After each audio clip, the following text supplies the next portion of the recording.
I've got new wheels and tires. 2009 Lariat 20x8.5s with 275/55/20s.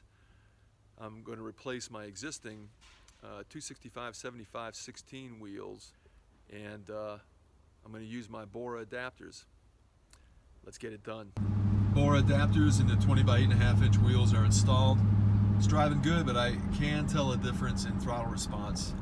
The heavy wheels, they're significantly heavier than the ones I had on it with the tires, are causing an impact, as well as a slight increase in diameter, about 1%. But it's not that significant. Most people would notice it. I'm just very sensitive to those things.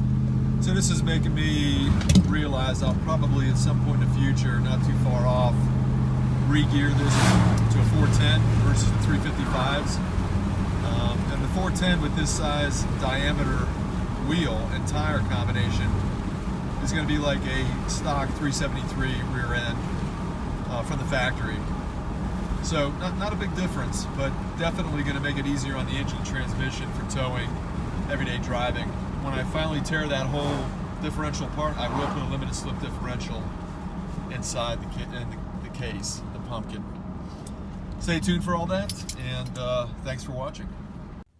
Quick tip for installing the BORA adapters on the front of your vehicle where you can't put the emergency brake on or put it in park. I used a crowbar, a long crowbar, with 2 of the included Allen bolts to torque these up. You can see I've got it leveraged against the ground. That definitely works.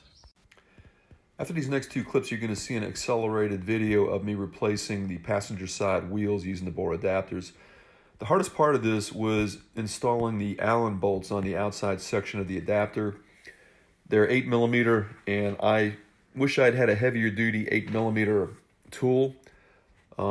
It worked for me. I'm going to buy an impact 8mm so it has more rigidity to it and it's easier to remove. But that was the biggest problem I had. Enjoy.